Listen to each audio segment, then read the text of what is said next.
ನಮಸ್ಕಾರ ಎಲ್ಲರಿಗೂ.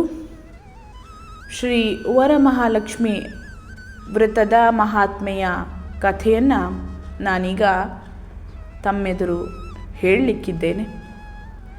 ಈ ಕಥೆ ಭವಿಷ್ಯೋತ್ತರ ಪುರಾಣದಲ್ಲಿ ಹೇಳಲಾಗಿದೆ. ಕಥೆಯನ್ನು ಪ್ರಾರಂಭಿಸ್ತಾ ದಿವ್ಯವೂ ರಮಣೀಯವೂ ಪವಿತ್ರವೂ ಆದಂತಹ ಕೈಲಾಸ ಪರ್ವತದ ಶಿಖರದಲ್ಲಿ ಪಾರ್ವತಿಯೊಡನೆ ಆಸೀನನಾದಂತಹ ಮಹಾದೇವನನ್ನು ನಾರದ, ಪರಾಶರ, ಅಗಸ್ತ್ಯ, ವಾಲ್ಮೀಕಿಗಳೇ ಮೊದಲಾದ ಮಹಾನ್ ತಪಸ್ವಿಗಳು ದರ್ಶನ ಮಾಡಿ ಧನ್ಯರಾದೆವು ಅಂತ ಅಂದುಕೊಳ್ಳುತ್ತಾರೆ. ಮಂದಾರ, ಪಾರಿಜಾತ, ಚಂಪಕವೇ ಮೊದಲಾದ ಸುಗಂಧಭರಿತ ಪುಷ್ಪಗಳನ್ನು ನೀಡುವ ಎತ್ತರವಾದ ವೃಕ್ಷಗಳಿಂದಲೂ ಕುಬೇರ, ವರುಣಾದಿ ಅಷ್ಟದಿಕ್ಪಾಲಕರಿಂದ ರಕ್ಷಿಸಲ್ಪಟ್ಟ ದಿವ್ಯ ಕ್ಷೇತ್ರವೂ ಆಗಿರುವಂತಹ ಇಂತಹ ಕೈಲಾಸ ಶಿಖರದಲ್ಲಿ ಪಾರ್ವತಿ ಪತಿಯನ್ನು ಈ ರೀತಿಯಾಗಿ ಪ್ರಶ್ನೆ ಮಾಡ್ತಾಳೆ.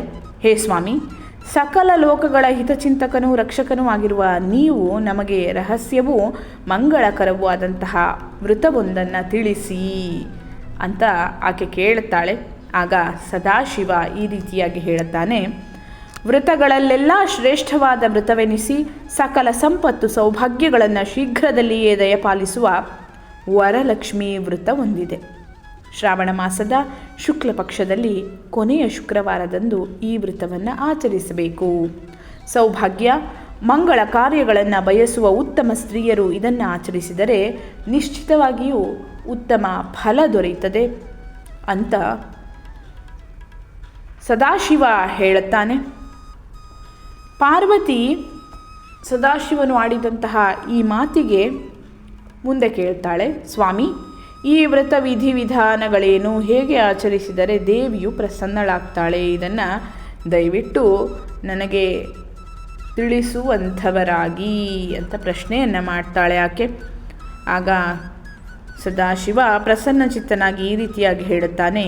ದೇವಿ, ಪವಿತ್ರವಾದ ವರಲಕ್ಷ್ಮೀ ವ್ರತದ ಪ್ರಭಾವ ಮಹಿಮೆಗಳನ್ನು ದೃಷ್ಟಾಂತದ ಮೂಲಕ ಹೇಳುತ್ತೇನೆ, ಕೇಳು ಅಂತ ಹೇಳಿ ಈ ವರಲಕ್ಷ್ಮಿ ಅಥವಾ ವರಮಹಾಲಕ್ಷ್ಮೀ ವ್ರತ ಮಹಾತ್ಮ್ಯಕ್ಕೆ ಸಂಬಂಧಿಸಿದಂತಹ ಕಥೆಯನ್ನು ಸದಾಶಿವ ಪಾರ್ವತಿಗೆ ಹೇಳ್ತಾ ಹೋಗ್ತಾನೆ. ಆ ಕಥೆಯನ್ನು ನಾವೀಗ ನೋಡೋಣ.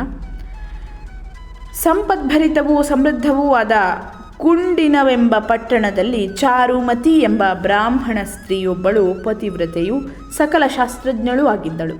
ಮಧುರ ಭಾಷಿಣಿಯೂ ಹಿರಿಯರಲ್ಲಿ ಗೌರವವನ್ನು ಹೊಂದಿದವಳು ಆದಂತಹ ಆಕೆ ನಿರ್ಮಲವಾದ ಮನಸ್ಸುಳ್ಳವಳಾಗಿದ್ದಳು.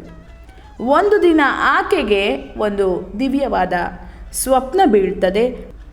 ಮಹಾಲಕ್ಷ್ಮಿಯು ಆಕೆಯ ಕನಸಿನಲ್ಲಿ ದರ್ಶನವನ್ನು ನೀಡಿ, ಎಲೈ ಪತಿವ್ರತೆಯೇ, ನಿನ್ನನ್ನು ಹರಸಲು ನಾನು ಬಂದಿರುವೆ.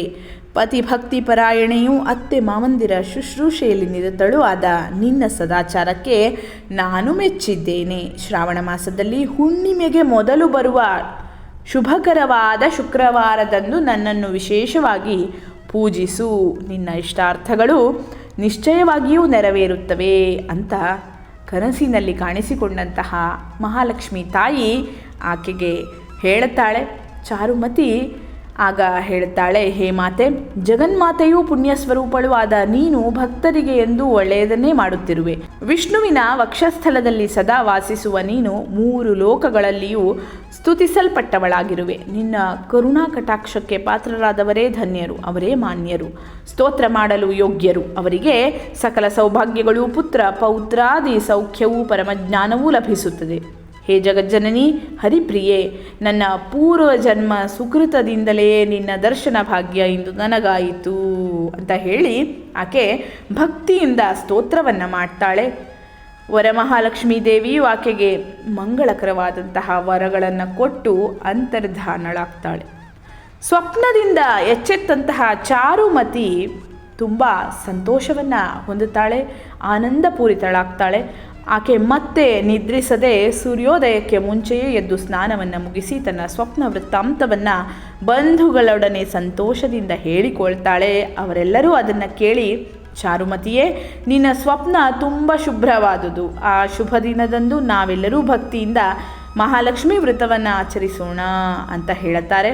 ಶ್ರಾವಣ ಶುದ್ಧ ಶುಕ್ರವಾರವು ಯಾವಾಗ ಬರುತ್ತದೋ ಅಂತ ಅವರೆಲ್ಲ ಅತ್ಯಂತ ಕಾತುರದಿಂದ ನಿರೀಕ್ಷೆಯನ್ನು ಮಾಡ್ತಾರೆ. ಆ ಶುಭ ದಿನ ಬಂದೇ ಬಿಟ್ಟಿತು. ಆಗ ಸ್ತ್ರೀಯರೆಲ್ಲ ಶುಭ್ರ ಸ್ನಾತರಾಗಿ ಅತಿ ಉತ್ಸಾಹದಿಂದ ನಿರ್ಮಲ ಮನಸ್ಸುಳ್ಳವರಾಗಿ ಸೌಭಾಗ್ಯದಾಯಕ ವರಮಹಾಲಕ್ಷ್ಮಿ ವ್ರತ ಪೂಜೆಗೆ ಸಿದ್ಧತೆಯನ್ನು ಮಾಡಿಕೊಳ್ಳಿಕ್ಕೆ ಆರಂಭಿಸ್ತಾರೆ.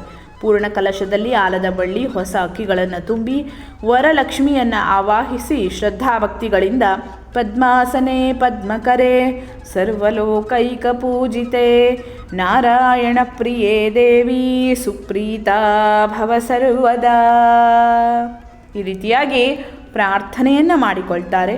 ಕಲ್ಪೋಕ್ತವಾಗಿ ಷೋಡಶೋಪಚಾರಗಳಿಂದ ವರಲಕ್ಷ್ಮಿಯನ್ನು ಪೂಜಿಸ್ತಾರೆ. ಧ್ಯಾನ ಆವಾಹನೆಗಳಿಂದ ಪೂಜೆಗಳ ನಂತರ 9 ಗ್ರಂಥಿಗಳಿರುವಂತಹ ಪವಿತ್ರವಾದ ದಾರವನ್ನೂ ಪೂಜಿಸ್ತಾರೆ. ತುಪ್ಪದಿಂದ ಮಾಡಿದಂತಹ ಭಕ್ಷ್ಯಗಳನ್ನು ಲಕ್ಷ್ಮೀದೇವಿಗೆ ನಿವೇದಿಸಿ ಮಹಾ ನೀರಾಜನ ಆರತಿಗಳನ್ನು ಮಾಡ್ತಾರೆ. ದಾರವನ್ನು ತಮ್ಮ ಬಲತೋಳಿಗೆ ಭಕ್ತಿ ಶ್ರದ್ಧೆಗಳಿಂದ ಕಟ್ಟಿಕೊಳ್ತಾರೆ. ಪೂಜೆಯ ನಂತರ ವೇದ ಪಾರಂಗತನೂ ಇಷ್ಟನೂ ಆದ ಬ್ರಾಹ್ಮಣನಿಗೆ 12 ಭಕ್ಷ್ಯಗಳನ್ನು ದಕ್ಷಿಣೆ ಫಲ ತಾಂಬೂಲಗಳೊಂದಿಗೆ ಬಾಗಿನವನ್ನಾಗಿ ಕೊಡ್ತಾರೆ. ನಂತರ ತಾವು ಕೂಡ ದೇವಿಯ ಸನ್ನಿಧಿಯಲ್ಲಿ ಪ್ರಸಾದದ ಭಕ್ಷಣೆಯನ್ನು ಮಾಡ್ತಾರೆ. ಈ ಮಂಗಳಕರವಾದಂತಹ ವ್ರತಾಚರಣೆಯಿಂದ ಚಾರುಮತಿ ಮುಂತಾದ ಪತಿವ್ರತ ಸ್ತ್ರೀಯರು ಧನ ಧಾನ್ಯ ಆಭರಣಗಳ ಸಂಪತ್ತನ್ನು ಹೊಂದಿ ಅಷ್ಟೈಶ್ವರ್ಯ ಸಂಪನ್ನರಾದರು. ಸದಾಕಾಲ ಅತಿಥಿ ಅಭ್ಯಾಗತರು ಹಾಗೂ ಬಂಧು ಬಾಂಧವರನ್ನು ಸಮ್ಮಾನಿಸುತ್ತಾ ಸುಖವನ್ನು ಹೊಂದಿದರು. ಹೀಗೆ ವ್ರತಕಥೆಯನ್ನು ನಿರೂಪಿಸಿದ ಭಗವಾನ್ ಶಂಕರ ಮುಂದೆ ಹೇಳ್ತಾನೆ, ದೇವಿ ಅಂದಿನಿಂದ ಈ ವ್ರತವು ವರಮಹಾಲಕ್ಷ್ಮಿ ವ್ರತವೆಂದು ಲೋಕದಲ್ಲಿ ಪ್ರಖ್ಯಾತವಾಯಿತು. ಇದು ವ್ರತಗಳಲ್ಲೆಲ್ಲ ಬಹಳ ಉತ್ತಮವೂ ಫಲಪ್ರದವೂ ಆಗಿದೆ. ಯಾರು ಈ ವ್ರತವನ್ನು ಆಚರಿಸಿ ಕಥೆಯನ್ನು ಹೇಳುವರೋ ಅವರಿಗೆ ಮಹಾಲಕ್ಷ್ಮಿಯ ದಿವ್ಯ ಅನುಗ್ರಹ ಉಂಟಾಗಿ ಸಕಲ ಕಾರ್ಯಗಳು ಸಿದ್ಧಿಸುತ್ತವೆ ಎಂಬಲ್ಲಿಗೆ ಭವಿಷ್ಯೋತ್ತರ ಪುರಾಣದಲ್ಲಿ ಪಾರ್ವತಿ ಪರಮೇಶ್ವರ ಸಂವಾದ ರೂಪದ ವರಮಹಾಲಕ್ಷ್ಮಿ ವ್ರತಕಥೆ ಸಂಪೂರ್ಣವಾಯಿತು. ಧನ್ಯವಾದಗಳು. ಲೋಕಾಃ ಸಮಸ್ತಾಃ ಸುಖಿನೋ ಭವಂತು.